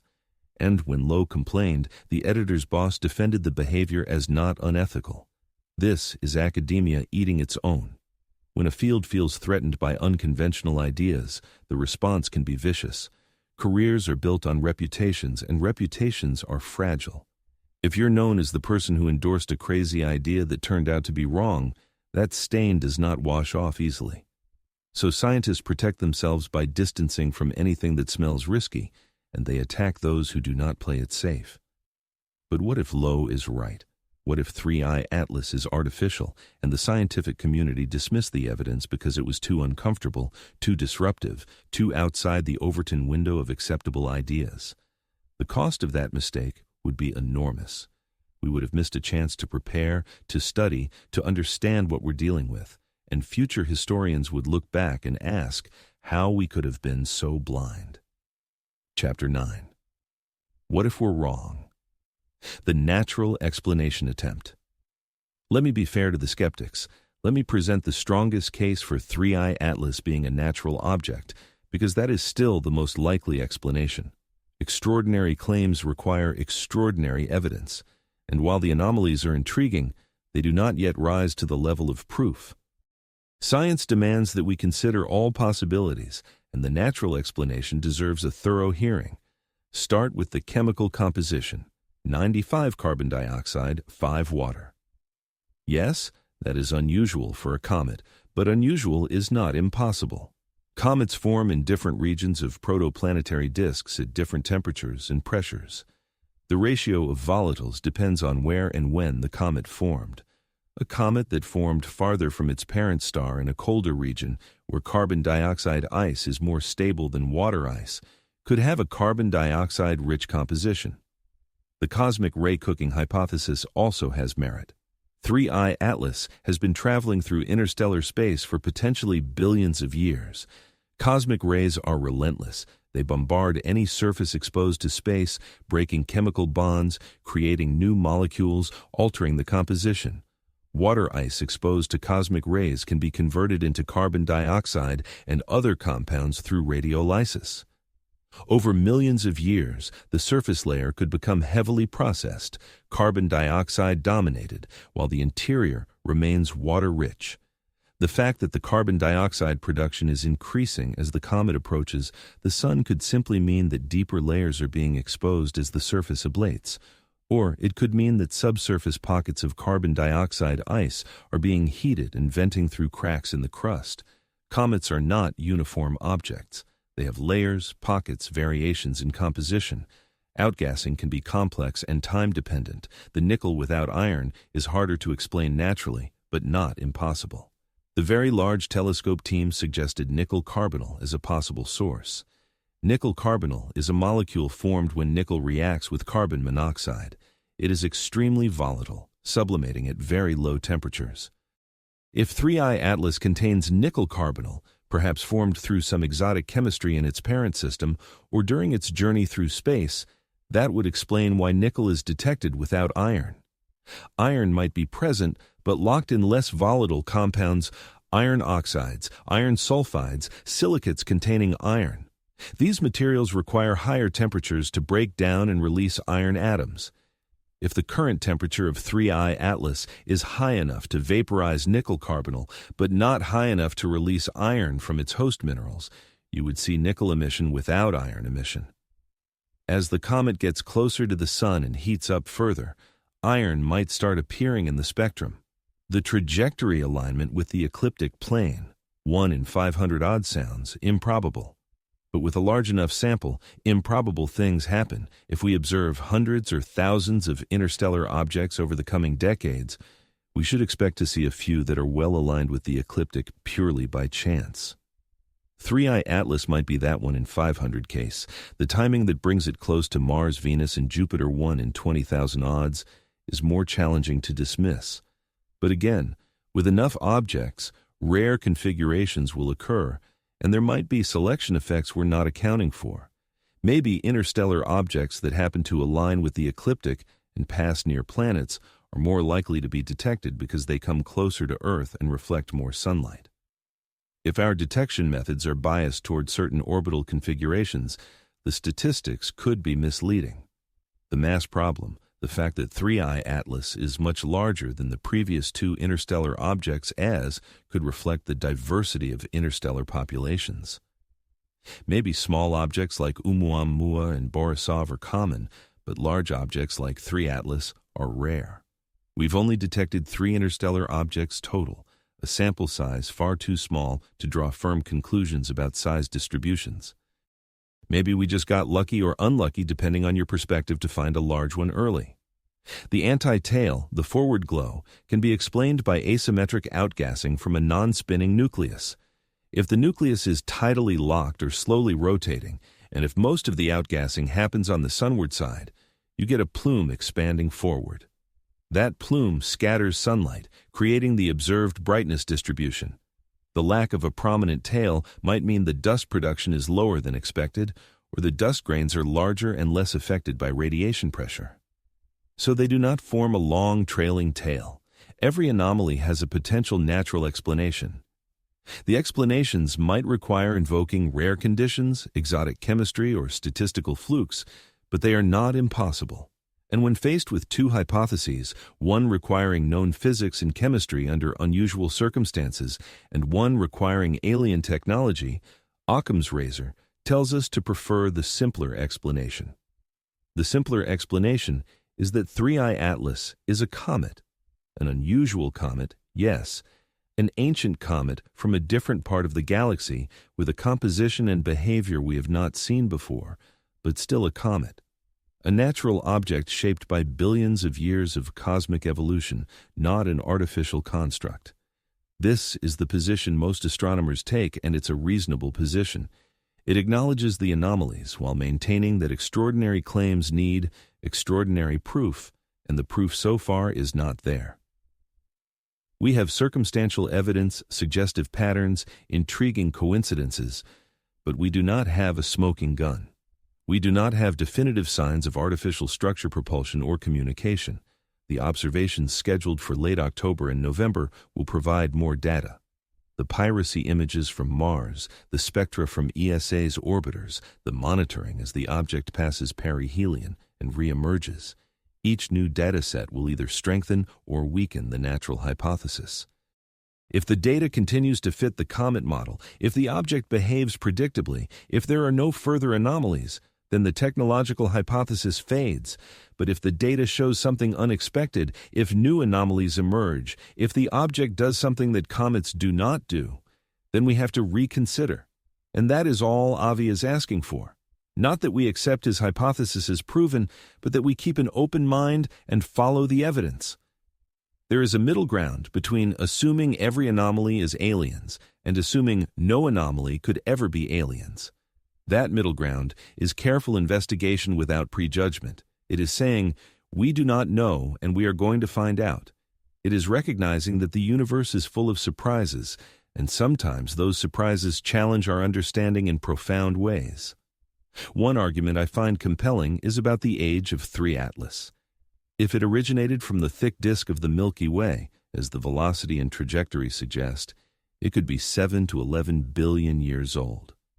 Older than the Sun, older than Earth, older than any object in our solar system, except perhaps some very ancient asteroids that formed in the earliest days. An object that old has witnessed the evolution of the galaxy. It has seen stars born and die.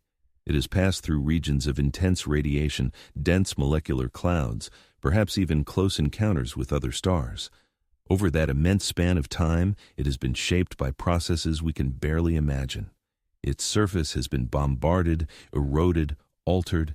Its interior might have undergone phase transitions, chemical reactions, restructuring.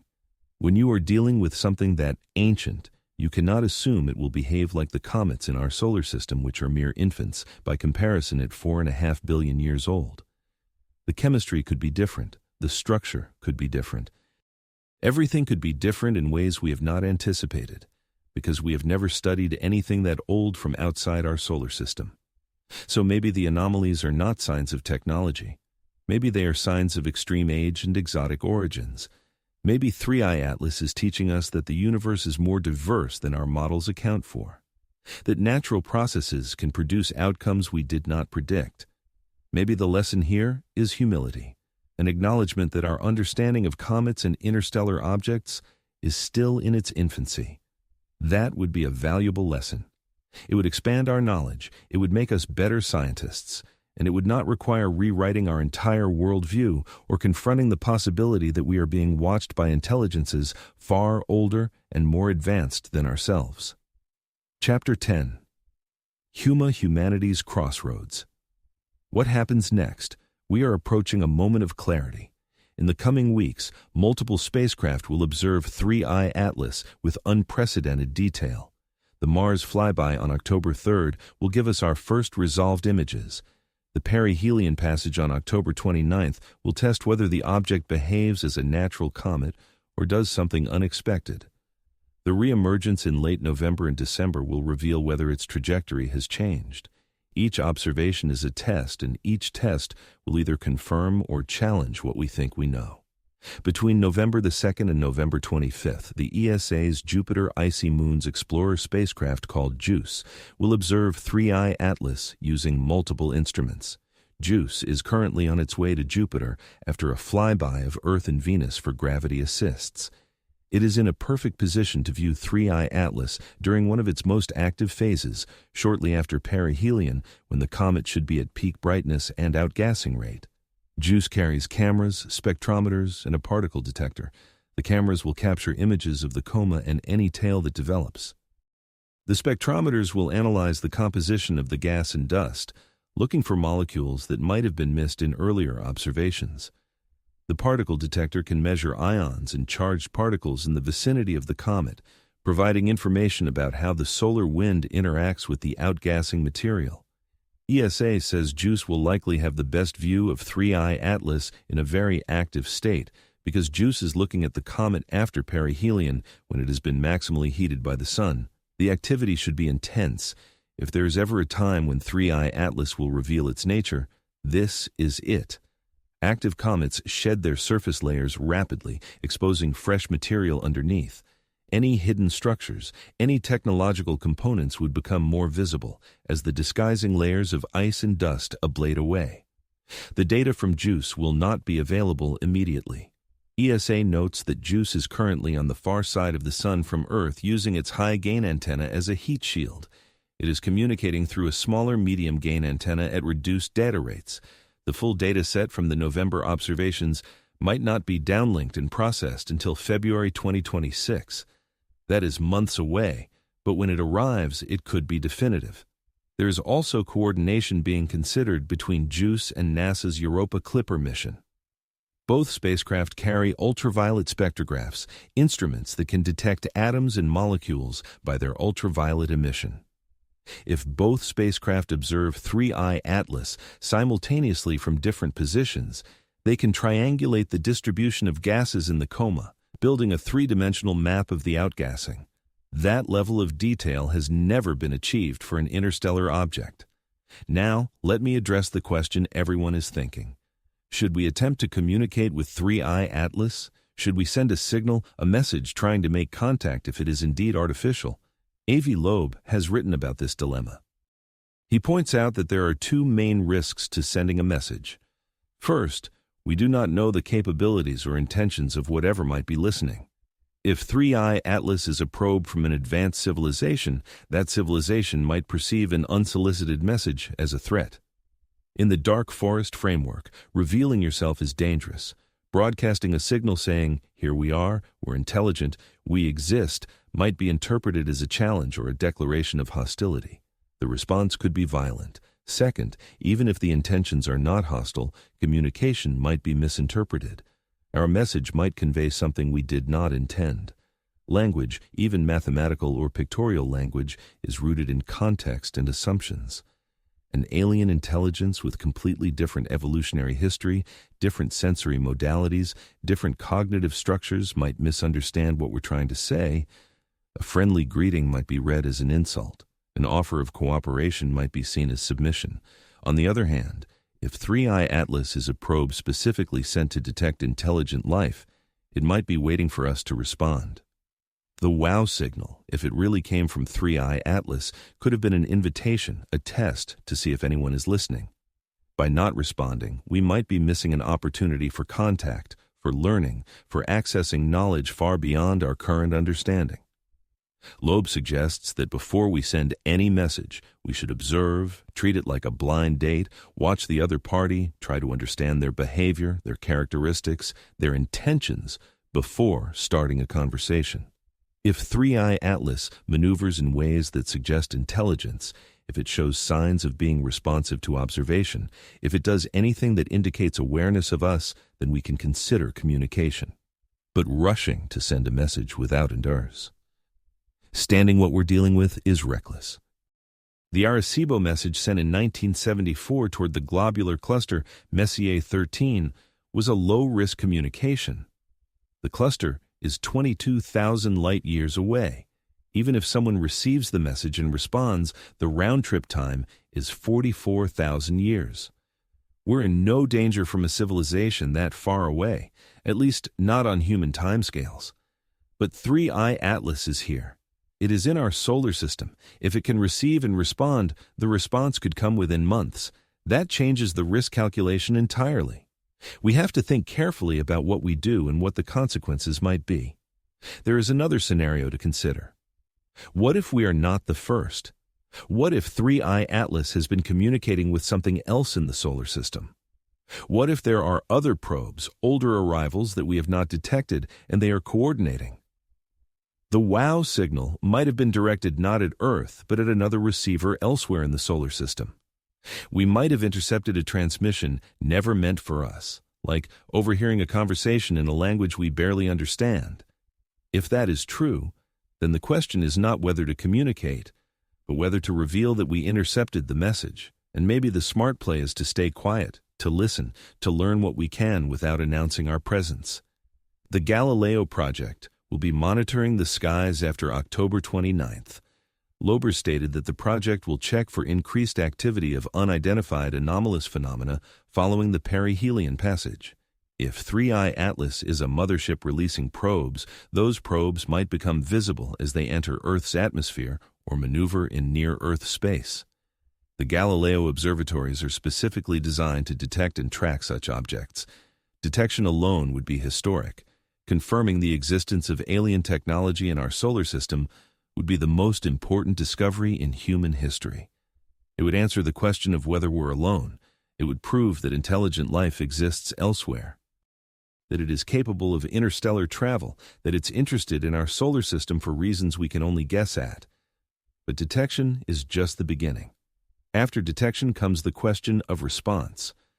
Do we try to intercept? Do we attempt communication? Do we prepare defenses? Do we alert the public or keep it classified? These are decisions that no one person or even one government can make. They require international coordination, input from scientists, ethicists, military strategists, philosophers, representatives of all humanity. The problem is that we do not have such a framework in place. There is no international body with the authority to decide how humanity responds to alien contact. The United Nations has a committee on the peaceful uses of outer space, but it is focused on treaties about satellites and space stations, not protocols for encountering extraterrestrial intelligence. SETI, the Search for Extraterrestrial Intelligence, has proposed guidelines for what to do if we detect a signal from space. But those guidelines assume detection via radio telescope, not a physical object in our solar system. We are unprepared, and that unpreparedness means that if something happens, the response will be chaotic, fragmented, reactive rather than planned. Different countries will pursue different strategies. Some will want to communicate, some will want to hide, some will want to attack. The result could be confusion, missed opportunities, or escalation of tensions that we cannot afford. Loeb argues that we need an organization, an international body tasked with monitoring interstellar objects and developing response protocols. The organization would assess each object on the Loeb scale, determining the level of concern and the appropriate response. Objects ranked low on the scale, clearly natural, require no special action beyond scientific observation. Objects ranked high, confirmed technological with potential threat, require coordinated response, including possible interception, communication, or defensive measures. The Vera-Rubin Observatory, scheduled to begin full operations soon, will discover interstellar objects at an unprecedented rate. Currently, we find maybe one every few years. With Rubin, we will find dozens per year, possibly hundreds. Each one will need to be assessed. Each one could be the visitor that changes everything. Having a framework in place before the next discovery is critical. Think about what the next few months could bring. If 3I Atlas is natural, we will have learned about ancient comets from other star systems, expanded our understanding of planetary system formation and evolution, and refined our detection methods for future visitors. That alone is valuable. If 3I Atlas is technological, we will have confirmed that we are not alone, that advanced civilizations exist, that they are exploring the galaxy, and that they have reached our solar system.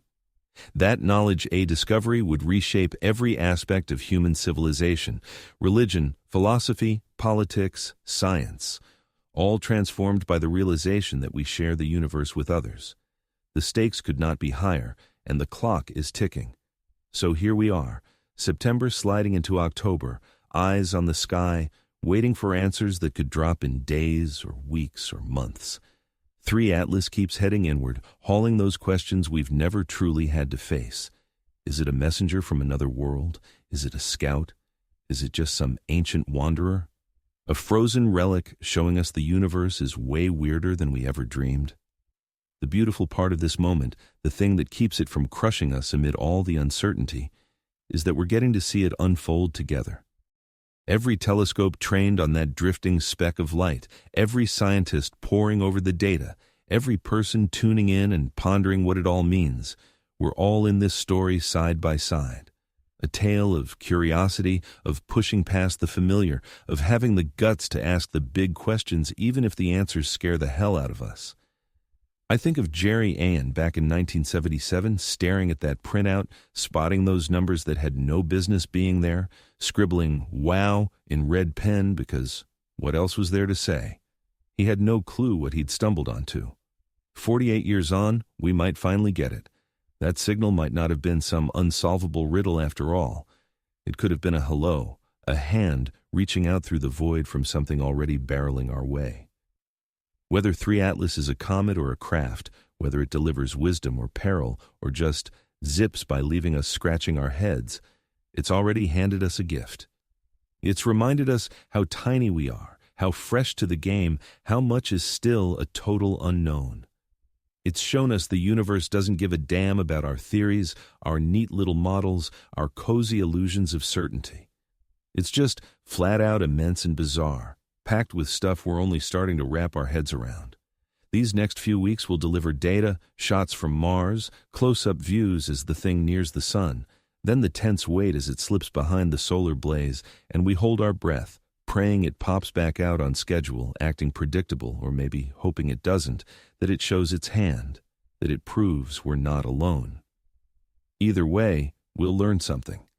And learning, that relentless chase for insight in the face of fear and doubt, that's what defines us as human. That's what pushes us to crank out telescopes, launch probes across the solar system, pull all-nighters crunching numbers, and fire off questions with no quick fixes. Thanks for hanging out with me these past hours, wading into this enigma, sitting with the unease of the unknown. If this deep dive sparked something in you, if it got your brain churning or your eyes lifting to the stars differently, I'd appreciate a like on this video and a subscribe. It draws more folks to these tales. And right now, this one's huge. This could be the biggest story any of us ever catches. Before I sign off, the usual heads up. Everything here draws from peer-reviewed papers, official sightings, and public announcements. I've laid out views from all sides, from those spotting signs of tech to the ones pushing natural causes. The goal isn't to sell you on a single take, it's to spotlight the questions, arm you with the facts to figure it out yourself. I'm not pretending to know what 3 Atlas is. Nobody does. We're all on pins and needles for those answers. The universe brims with enigmas. Some shine bright and lovely. Some chill you to the bone. Some, like 3 Atlas, might do both. As October rolls out and the data rolls in, as we keep watch and wait and marvel, keep in mind we're part of something extraordinary. A time when the curtain might finally part. A time when it all could flip upside down. Keep your gaze upward, stay inquisitive. And no matter where you are, whatever the hour as this plays, remember, up there in the black, cruising at 60 kilometers, an intruder from another star is closing in on its meetup with our sun. What comes next, we'll uncover as one. Good night.